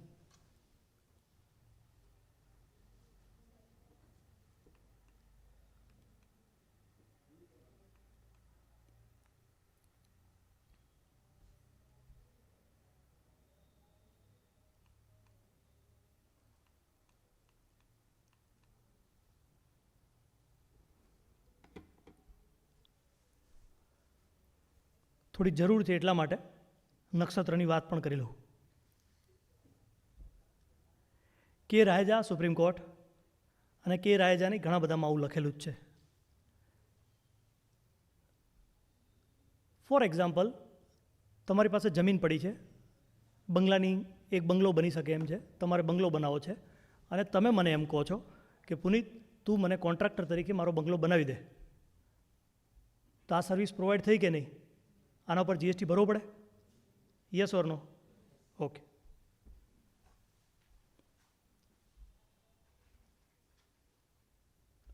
તો એમાં અને બિલ્ડરમાં શું ફરક? સુપ્રીમ કોર્ટ કહે છે કે જે દિવસે તમે કન્સ્ટ્રક્શન કરો છો ત્યારે તમે તમારા પોતાના માટે જ કન્સ્ટ્રક્શન કરો છો. એટલે બિલ્ડર જે છે તમારા માટે કન્સ્ટ્રક્શન નથી કરતો. કોના માટે કરે છે? પોતાના માટે. પણ ક્યાં સુધી? જ્યાં સુધી એ એગ્રીમેન્ટ ટુ સેલ નથી કરતો ત્યાં સુધી. ફોર એક્ઝામ્પલ, 12 માળનું બિલ્ડિંગ છે, 5 માળ બનેલા છે, 7 બાકી છે, તમે જઈને ફ્લેટ બુક કરાવો છો. તમે જે દિવસે ફ્લેટ બુક કરાવો છો એ દિવસથી બિલ્ડર નથી રહેતો. For the purpose of tax he becomes a contractor. He don't sell you immovable property chattel to chattel. એટલે કે તમને ઇમૂવેબલ પ્રોપર્ટી ખાલી નથી વેચતો, એ તમારા વતી કન્સ્ટ્રક્શન કરી રહ્યો છે. એ હવે કોન્ટ્રાક્ટર થઈ ગયો તમારો. એનામાં અને આપણા એક્ઝામ્પલમાં પુનિતમાં બંનેમાં કોઈ ફરક નથી. એટલા માટે જે દિવસથી એ કન્સ્ટ્રક્શનના એગ્રીમેન્ટમાં એન્ટર થાય છે, એટલે કે બુકિંગ લે છે, એ દિવસથી એ કોન્ટ્રાક્ટર થઈ જાય છે અને એ સ્ટીલ, સિમેન્ટ અને સર્વિસીસ તમને સપ્લાય કરી રહ્યો છે એવું માનવામાં આવે અને એના ઉપર ઇનડાયરેક્ટ ટેક્સ, ત્યારે સર્વિસ ટેક્સ એટલે અને હવે જીએસટી ઇટ શુડ બી લેવિડ. પણ ક્યાંથી? જે દિવસે એગ્રીમેન્ટ કરે ત્યારથી.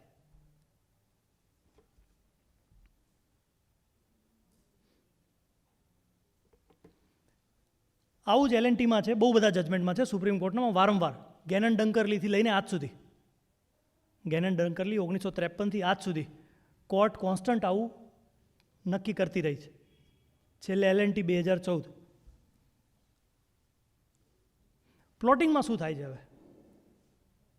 પ્લોટિંગમાં પણ અંડર ડેવલપમેન્ટ છે.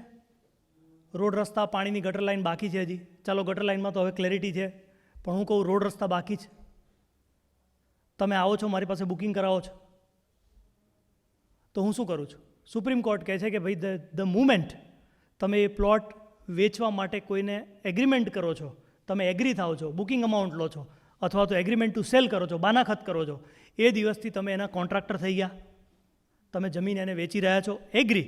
પણ એની સાથે હવે જે રોડ રસ્તા બનાવી રહ્યા છો, એ રોડ રસ્તા તમે તમારા માટે નથી બનાવતા, તમારી જમીન ઉપર નથી બનાવતા. કોના માટે બનાવી રહ્યા છો? હવે બાયર માટે બનાવી રહ્યા છો.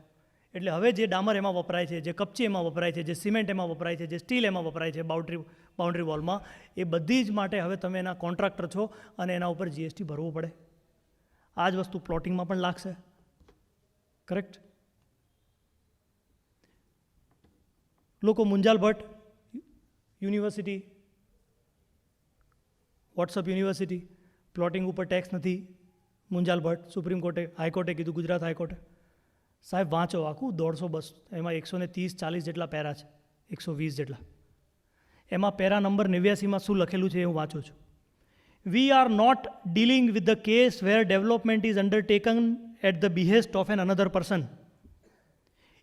If that be so, એટલે કે જો એવું હોય તો, then there could be imposition of tax under the CGST Act. ઊંધું કીધું છે. જે માની રહ્યા છો એ નથી કીધું. એમણે શું કીધું પાર્ટીવાલા સાહેબે? કે જો અંડર ડેવલપમેન્ટ એટલે કે ડેવલપમેન્ટ બાકી છે અને તમે બુકિંગ લઈ લીધું, તો જે ડેવલપમેન્ટ જે થઈ રહ્યું છે એના ઉપર GST લાગશે. અને મારી પાસે એવો કેસ નથી એટલે હું એના ઉપર કોમેન્ટ નથી કરવાનો. આગળ પેરા 121માં ફરી, We have already observed that in a given case there may be a tax liability if the development of a land is undertaken pursuant to the contract with the buyer. તો આવી કિસ્સામાં જ્યારે પણ development બાકી છે અને તમે plot વેચી રહ્યા છો, તો in that case development charges છે એના ઉપર GST ભરવો પડે. તમે બંને ભેગું કરીને GST ભરવા જશો તો તકલીફ થશે, કેમ કે વેલ્યુ ઓફ લેન્ડ મોટાભાગની હશે. તો value of land, actual value of land બાદ કરવા માટે તમને મુંજાલ ભટ્ટનું ડિસિઝન ડેફિનેટલી કામમાં લાગશે. એ કહે છે કે 1/3 નહીં, એકચ્યુઅલ બાદ કરો. 10 કરોડની ટોટલ પ્લોટ છે, એમાંથી 9 કરોડ રૂપિયા જે છે એ લેન્ડના જ છે અને 1 કરોડ જ GSTના, 1 કરોડ જ કન્સ્ટ્રક્શનના છે. તો 1 કરોડ ઉપર પેરા 89, પેરા 121 પ્રમાણે GST લાગશે. કેટલો? 18%. અને તમે 9 કરોડ રૂપિયા છે એને બાદ કરી આપો. આવી રીતે થશે. એનો મતલબ એ નથી કે ટેક્સ નથી. જે પણ ડેવલપમેન્ટના પૈસા અલગથી લઈ રહ્યા છો એના ઉપર ટેક્સ લાગશે અને એના ઉપર GST ભરવો પડશે. કરેક્ટ? અને સેફર સાઇડ પોઝિશન પણ આવી જ છે. સ્ટીલ સિમેન્ટ ઉપર એક બાજુ ક્રેડિટ લો અને બીજી બાજુ તમે જે ડેવલપમેન્ટના ચાર્જીસ અલગથી લીધા છે એના ઉપર GST ભરી દો. તમારી કોસ્ટ પણ નહીં વધે. શું કરવા રિસ્ક લઈ રહ્યા છો?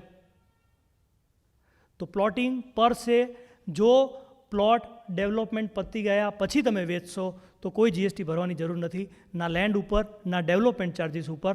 પરંતુ જો ડેવલપમેન્ટ બાકી હોય અને તમે બુકિંગ લઈ લીધું તો તમારે જે ડેવલપમેન્ટ ચાર્જીસ છે, જે રોડ રસ્તા ડેવલપ કરીને આપવાના છો, કોમન એમ્યુનિટીઝ ડેવલપ કરીને આપવાના છો, એના ઉપર GST ભરવાની જવાબદારી આવી શકે. એના માટે તમને મુંજાલ ભટ્ટ, ગુજરાત હાઈકોર્ટ કામમાં લાગવાનું નથી. ખાલી બધાની જાણ માટે, ગુજરાત હાઈકોર્ટનું જજમેન્ટ મુંજાલ ભટ્ટ સુપ્રીમ કોર્ટમાં ચેલેન્જ થયું છે પણ કોઈ સ્ટે આપવામાં આવ્યો નથી. એટલે આજની તારીખમાં Munjal Bhatt will prevail the field.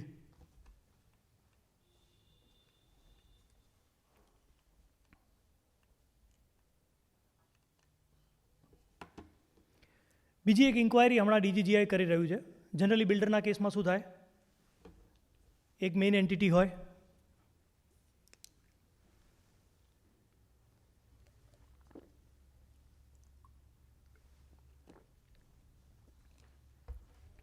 For example Goyal એક પ્રોજેક્ટ કરે, ગોયલ પ્લાઝા, એના માટે અલગ એન્ટિટી. પછી ગોયલ હાઇટ્સ જુદી એન્ટિટી, ગોયલ એન્ડ્યુરા જુદી એન્ટિટી, કરેક્ટ? એવું થાય કે બેથી વધારે બિલ્ડરો ભેગા થાય અને ત્રીજી એન્ટિટી બનાવે સ્પેશિયલ પર્પઝ વ્હીકલ, અને પછી પાછું બિલ્ડિંગ એમના જોઈન્ટ નામે ત્યાં ઊભું હોય, પ્રોજેક્ટ પૂરો થાય એટલે પાર્ટનરશિપ બંધ કરે. તો મેઇન બ્રાન્ડ નેમ છે એ બિલ્ડરનું છે, અને એ બિલ્ડરનું બ્રાન્ડ નેમ જે છે એ વાપરે છે કોણ? પાર્ટનરશિપ ફર્મ, જે જુદી એસવીપી છે, સ્પેશિયલ એસપીવી છે, સ્પેશિયલ પર્પઝ વ્હીકલ છે, અને એમાં આખો કોન્ટ્રાક્ટ છે, એમાં આખો પ્રોજેક્ટ છે. એ પ્રોજેક્ટ ઉપર પાછું ગોયલનું બોર્ડ બી મારેલું છે, અને એના લીધે જ વેચાય છે. તો જીએસટી ઓફિસર હવે એવું કહે છે કે મેઇન બિલ્ડરે આ એનું નામ પ્રોજેક્ટની પાર્ટનરશિપ ફર્મને વાપરવા માટે આપ્યું, એટલે કે બ્રાન્ડ નેમ જે છે એ વાપરવા આપ્યું. અને કેમ કે આ બંને એન્ટિટી રિલેટેડ પાર્ટી છે, એટલે બંને વચ્ચેના જો ટ્રાન્ઝેક્શન વિધાઉટ કન્સિડરેશન થાય તો પણ જીએસટી ભરવો પડે, બરાબર ને? GST even if transaction between the two related person, even if without consideration, GST is payable, yes or no? તમે તમારા વાઇફનું જીએસટીનું રિટર્ન ભરી આપો તો એના ઉપર તમારે જીએસટી ચાર્જ કરવો પડે ને ભરવો પડે. તમે કોઈ વાઇફ પાસેથી તો પૈસા લીધા નથી, કોની હિંમત છે લે? તો પણ ટેક્સ એના ઉપર ભરવાનો થાય. એમ આઈ ક્લિયર? હા કે ના? હા થાય. તમે તમારી સબસિડરીમાં કોઈ કામ કરો, તમે મફતમાં કોઈ ગુડ્સ એને ટ્રાન્સફર કરો તો એના ઉપર જીએસટી ભરવાનો થાય? હા કે ના? હા થાય. યસ. કોઈ પણ રિલેટેડ પાર્ટીના ટ્રાન્ઝેક્શન છે, if it is without consideration, that will be subject to GST. ક્યાં લખ્યું છે આવું? શેડ્યુલ 1 માં, કરેક્ટ? એટલે હવે જીએસટી ઓફિસરો એવું કહી રહ્યા છે કે ભાઈ જે મેઇન કંપની છે એણે આ પ્રોજેક્ટ માટેની જે એન્ટિટી બનાવેલી છે એને XYZ નામ વાપરવા માટે આપ્યું, એ બી મફતમાં. ભલે મફતમાં હોય તો એની માર્કેટ વેલ્યુ ગોતો, એના લીધે આનો શું ફાયદો થયો છે એ ગોતો, વેલ્યુએશનના રૂલ અપ્લાય કરો અને એના ઉપર જીએસટી ભરો. બેન્કોને ઓલરેડી આવી નોટિસો ઇસ્યુ થઈ ગઈ છે. HDFC બેંક શું કરે? એનું નામ આપે છે HDFC મ્યુચ્યુઅલ ફંડને. ICICI શું કરે છે? ICICI એનું નામ આપે છે ICICI મ્યુચ્યુઅલ ફંડને. તો આ બધાની ઇન્ક્વાયરીઓ ચાલુ થઈ ગઈ, એ બધાને નોટિસો ઇસ્યુ થવા માંડી છે કે ભાઈ ICICI બેંક, તમે આ નામ તમારી મ્યુચ્યુઅલ ફંડની જે કંપની છે, અસેટ મેનેજમેન્ટ કંપની, જેને પણ આપતા હોય એને તમે ફ્રીમાં વાપરવા આપ્યું છે, તમે બંને રિલેટેડ છો, એટલે વિધાઉટ કન્સિડરેશન પણ જીએસટી ભરવો પડે. So you pay the GST. Same logic ઉપર DGGI અત્યારે બિલ્ડરોના કેસમાં પણ ઇન્ક્વાયરી કરી રહ્યું છે. ઘણા બધાને ઇન્ક્વાયરીના લેટર, નોટિસો, સમન્સ ચાલુ થઈ ગયા, કરેક્ટ? હા, કે એકચ્યુઅલ વેલ્યુ ભૂલી જાઓ, તમે ઇન્વોઇસમાં જે વેલ્યુ ડિક્લેર કરી છે that will be considered as a value for the purpose of GST. એટલે જનરલી આવી બ્રાન્ડના 2 કરોડ રૂપિયા લોકો આપે વાપરવાના, પણ તમે જો માત્ર 1 રૂપિયાનું ઇન્વોઇસ રેઝ કરેલું છે અથવા તો તમે 1 રૂપિયા ચાર્જ કરેલો છે, ક્યારે? જ્યારે બાયરને ફૂલ ક્રેડિટ મળતી હોય ત્યારે. ક્યારે ફૂલ ક્રેડિટ મળે બિલ્ડરમાં? કોમર્શિયલ હોય તો, બાકી રેસિડેન્સમાં તો આઈટીસી જ નથી. એટલે કોમર્શિયલનો પ્રોજેક્ટ હોય ટુ ધેટ એક્સટેન્ટ તમને વાંધો નહીં આવે. પણ જો રેસિડેન્સ માટે બ્રાન્ડ નેમનું લેન્ડિંગ થયું છે તો in that case it will be difficult to survive, or it may be difficult to survive. I don't know how this will unfold in a future. એટલા માટે કહેતો હતો, આ જે ઇસ્યુઝ છે એના જવાબ કોઈની પાસે અત્યારે નથી. હું તમને માત્ર સવાલ આપવા માટે આવેલો છું.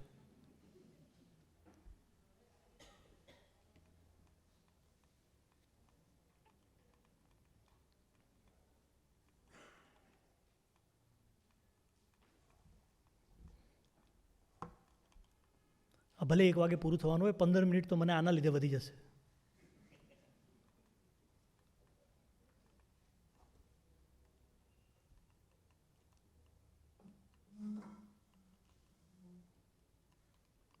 આના ઉપર મારે ડિસ્કશન નથી કરવું.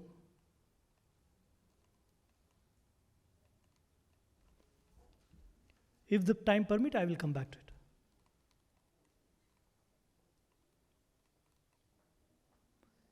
GIDC in a plot. What happens in GIDC? Lease did. કોઈ બાયર જીઆઈડીસી પાસે જાય છે અને કહે કે મને 101 નંબરનો પ્લોટ આપો. એ પૂરા પૈસા ભરે છે, પણ જીઆઈડીસી એને શું આપે છે? લીઝ રાઇટ આપે છે 99 વર્ષ, 100 વર્ષ, જનરલી 99 વર્ષ, 99 વર્ષ. 2022-23માં એને 3022-23 સુધીના લીઝ હોલ્ડ રાઇટ આપ્યા. ફોર એક્ઝામ્પલ મને પુનિતને 2030 સુધી હું આ પ્રોપર્ટી વાપરું છું, એના ઉપર મારી ફેક્ટરી છે, મેં બનાવી મારા ખર્ચે. પછી હું આ ફેક્ટરી પ્રતિકભાઈને વેચી દઉં છું. તો હવે મારી પાસે ઓનરશિપ છે જ નહીં, તો હું પ્રતિકભાઈને વેચીશ કેવી રીતે? માલિક કોણ છે આનું? જીઆઈડીસી. તો જીઆઈડીસીની જમીન મારાથી વેચાય? ના વેચાય. તો હું શું કરું છું? મારા રાઇટ્સ જે છે શેના? લીઝ હોલ્ડ રાઇટ એ વેચું છું. કોને? પ્રતિકભાઈને. કરેક્ટ? ઓકે. જીઆઈડીસી શું કરશે? જીઆઈડીસી કહેશે ઓકે પ્રતિકભાઈ, પુનિતભાઈ, 2 જણા આવો, મને ટ્રાન્સફર ફી આપી દો. તમે મને ટ્રાન્સફર ફી આપો અને આ બધા નીતિ નિયમ ફોલો કરો, એટલે હું આ બાકીના રાઇટ્સ જે છે એ પ્રતિકભાઈને ટ્રાન્સફર કરવા માટે બંધાયેલો છું. કરેક્ટ? તો મેં જે જમીન વેચી, પ્રેક્ટિકલી તો જમીન વેચી ને એમને, એના ઉપર જીએસટી લાગશે? જમીન મારી પાસે છે જ નહીં, હું ઓનર એનો છું જ નહીં, તો વેચું ક્યાંથી? તો મેં શું વેચ્યું? રાઇટ્સ વેચ્યા. શું વેચ્યું મેં? લીઝ હોલ્ડના રાઇટ્સ વેચ્યા છે. શેડ્યુલ 3માં લખેલું છે કે જો તમે સેલ ઓફ લેન્ડ હોય તો જીએસટી નહીં લાગે. ત્યાં સેલ ઓફ ઇમૂવેબલ પ્રોપર્ટી નથી લખ્યું. ત્યાં શું લખ્યું છે? Sale of land. આ સેલ ઓફ લેન્ડ છે? Answer is no. What is the definition of service? In GST, what is the definition of service?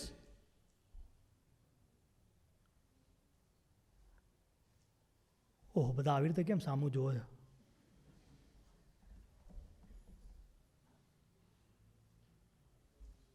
એટલે ખાલી સીપી વખતે નહીં, પહેલાં બી અટેન્ડ કરતા જાઓ. What is the definition of service?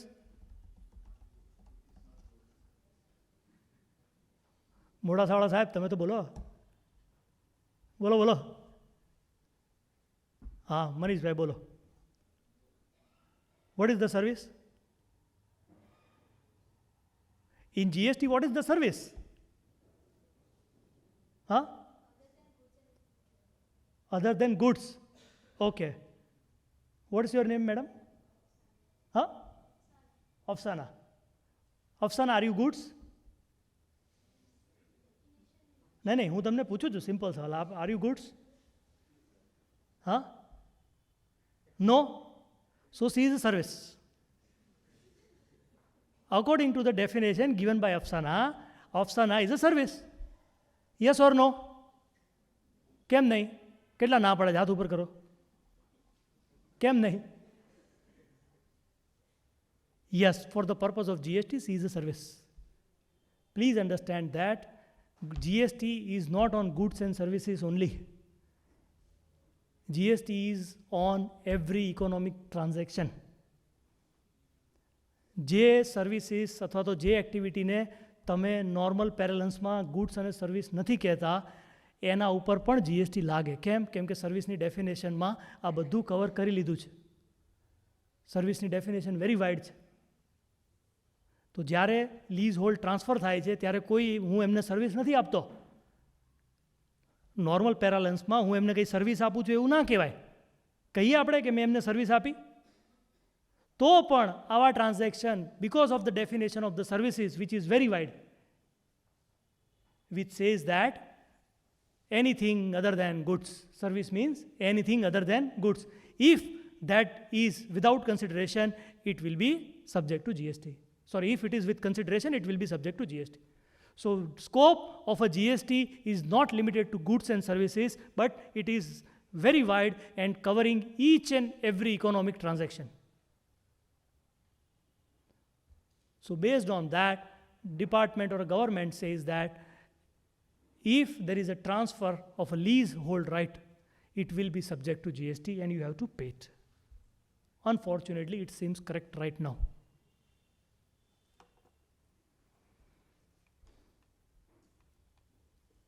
Notices are already issued. SOCOS notices are already being issued by the DGGI.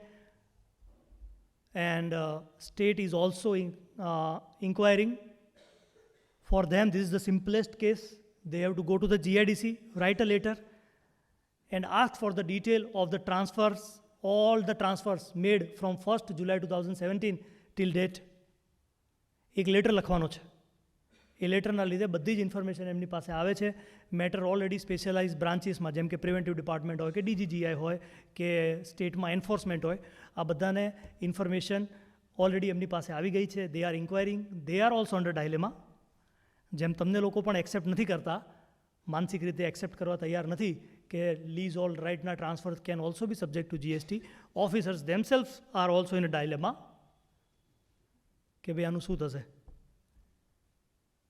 But in GST itself, in the case of Navi Mumbai Builders Association, Bombay High Court, ત્યાં પણ મહાડામાં, જેમ આપણે GIDC છે ત્યાં મહાડા કે એવું એક છે ઓર્ગેનાઇઝેશન, એ પણ આવી રીતે લીઝ હોલ્ડ રાઇટ ટ્રાન્સફર કરે અને અમુક પૈસા લે છે. તો એના ઉપર બોમ્બે હાઈકોર્ટે કીધું કે નહીં, આના ઉપર પણ GST લાગશે. GSTનો જ કેસ છે, સર્વિસ ટેક્સની વાત નથી. Matter went to the Supreme Court. Supreme Court passed a single line order. I don't find any merit in the matter. No need to disturb the judgment of the Maharashtra High Court.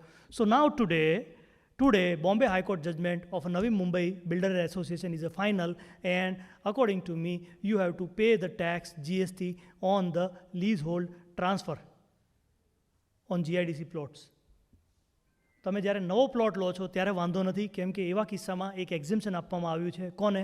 GIDCને. પહેલો plot કોની પાસેથી લેશો? GIDC પાસેથી. તો GIDCને 30 વર્ષથી વધારે કોઈ પણ ઇન્ડસ્ટ્રીયલ પ્લોટ ટ્રાન્સફર કરે તો એના ઉપર એક્ઝેમ્પશન છે. પણ તમને, એટલે કે સેકન્ડ હેન્ડ પ્લોટ જે છે એના માટે કોઈ એક્ઝેમ્પશન નથી.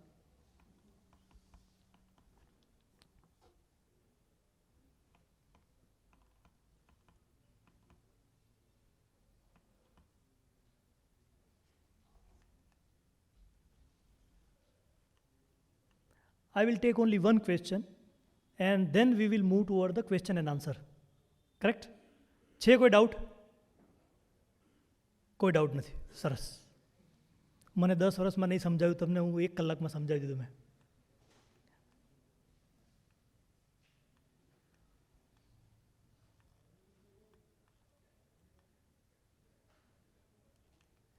એક ટકો 5% મેન્ડેટરી છે કે તમે 18% ભરીને ઇનપુટ ટેક્સ ક્રેડિટ લઈ શકો.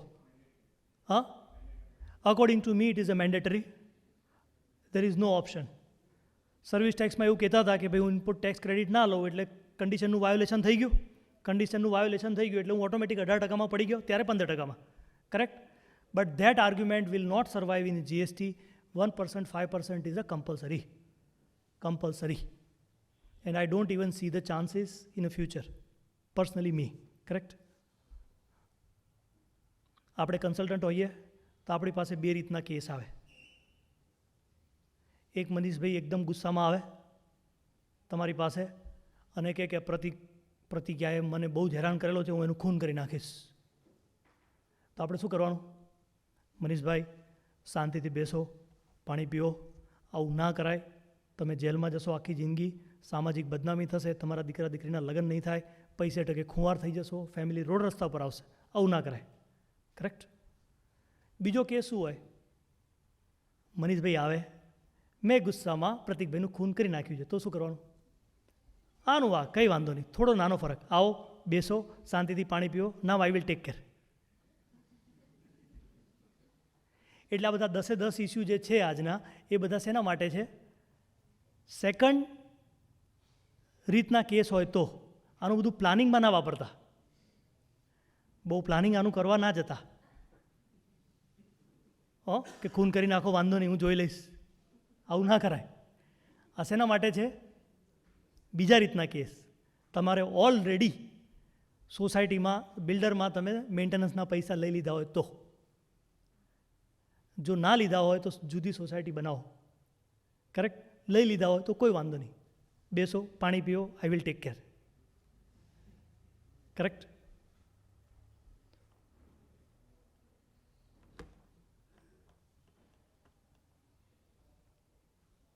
ડેવલપમેન્ટ રાઇટ્સ ખાલી ઓવરવ્યૂ આપી દઉં. મારી જમીન છે, મનીષભાઈ બિલ્ડર છે, મારી જમીનના 100 કરોડ, મનીષભાઈ કે 100 કરોડ હોય જ નહીં, આવી રીતે કન્સ્ટ્રક્શન કેવી રીતે થાય? કોઈ દિવસ ના થાય. તને કોણ 100 કરોડ આપશે? તું એક કામ કર, તું મારી સાથે જોડાઈ જા અને તું મને ડેવલપમેન્ટ રાઇટ આપી દે, હું તારી જમીન ઉપર કન્સ્ટ્રક્શન કરીશ અને વેચીશ. તો અત્યારે મને મનીષભાઈએ 100 કરોડ નથી આપવાના, 15-20 કરોડ આપી દે અને પછી શું કરે? એ મને જેમ જેમ કન્સ્ટ્રક્શન થતું જાય એવી રીતે આપતા રહે. શું આપે? હોઈ શકે કે એ મને ફિક્સ પૈસા આપી દે, 100 કરોડના ટુકડા પાડી દઈએ કે દર વર્ષે 20-20 કરોડ આપતા રહેવાના.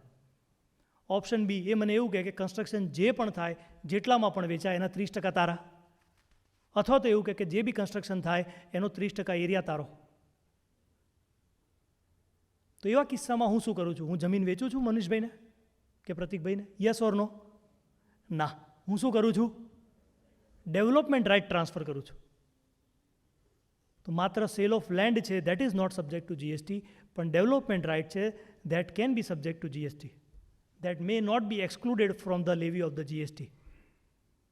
એટલે હવે now government says that Puneet, you have transferred the development right to the Pratik, kindly pay the GST on this. So development rights આ રીતે બધાને નોટિસો આવી ગઈ છે. 1/4/19 પછી મેં જેમ કીધું એમ આ બધો ટેક્સ હવે બિલ્ડરે, પ્રમોટરે પોતે ભરવાનો છે, હવે મારે ભરવાનો નથી. પણ 1/4/2019 પહેલાંનો જો કેસ હોય તો એવા કિસ્સામાં રિસ્પોન્સિબિલિટી મારી જ આવશે ફોરવર્ડ ચાર્જમાં.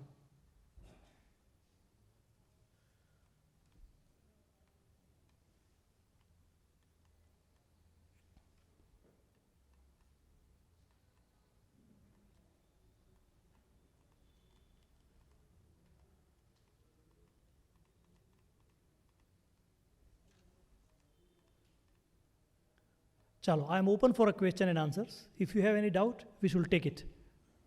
આપણી પાસે હજી 6 મિનિટ છે. હા, કરેક્ટ, બિલકુલ. ઈ whatever the fate GIDC and MHADA means Navi Mumbai will get, that fate will be to everyone. And that exemption I told is available only to an industrial corporations. Industrial corporations, maybe GIDC, MIDC, whatever, correct. But it is not applicable to non-industrial corporations or a board. है ना? तो मान लो residence में कोई यहाँ पे बिकता है तो, या नॉन रेसिडेंस भी है, जो लैंड आपको फॉर एग्जांपल कॉमर्शियल कंस्ट्रक्शन करने के लिए ओडा जो है प्लॉट का ऑक्शन करती है, तो same ratio, same fit will apply. So GIFT City also. But in GIFT City there are parts. Some are part of an SEZ. GIFT City is in a 2 part, one in an SEZ, one is a non-SEZ. So if that land in an SEZ, it can be subject to different taxation. Yes, ma'am.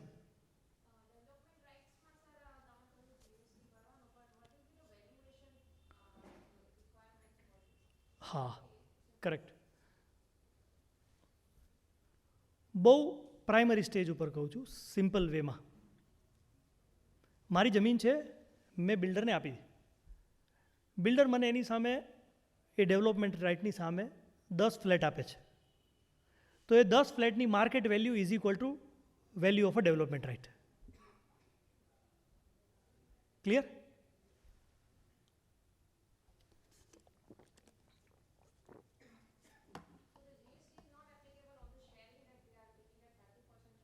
That is also applicable, na?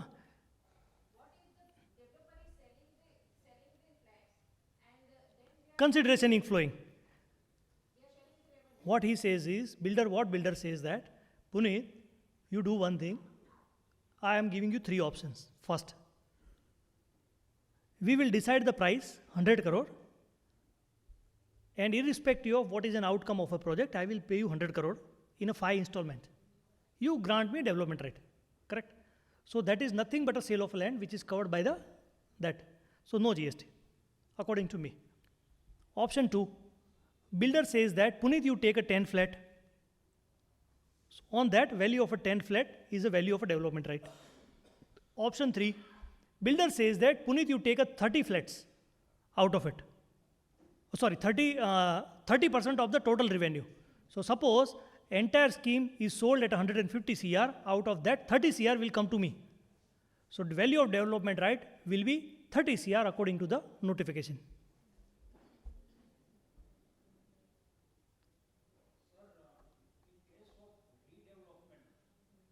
हाँ, correct. This is also development right. In that case also, in case of a redevelopment also, first of all, development agreement will be executed. So it is redevelopment also, it is nothing but a transfer of a development right by the existing member or the society to the builder. So that will also subject to same treatment as if it is given by the other landlords.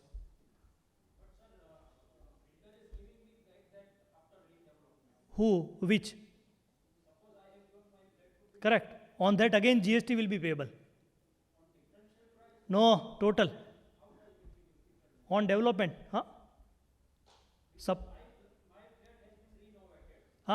Not renovated. Entire new. So what is the difference, sir? What is the difference? Suppose you don't take a flat and builder is selling to some third party. Is the GST payable? So why not in your case? Merely because you did not pay him in a cash, you pay through land. So merely because of that consideration is changed, GST cannot be changed. This position is very clear from 2011.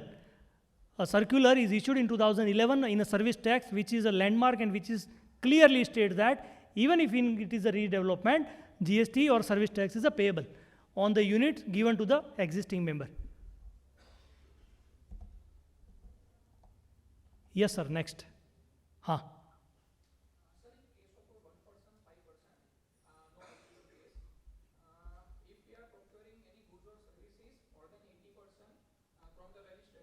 Correct. Correct.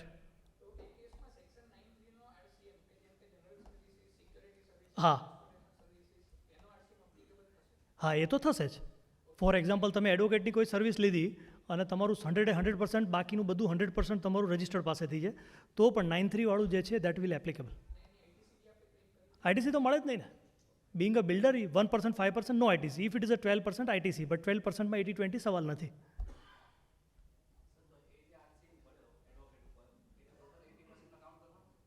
હા, એટલે practically એને ધ્યાનમાં નહીં લેવાનું.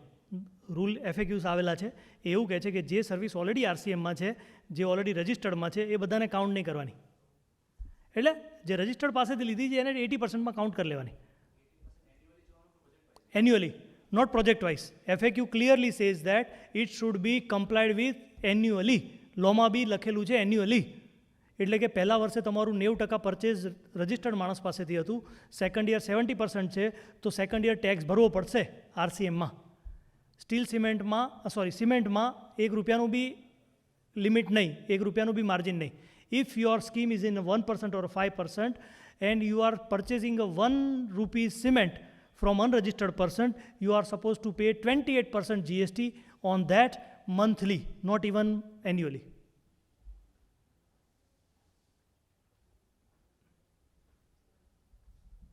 Next.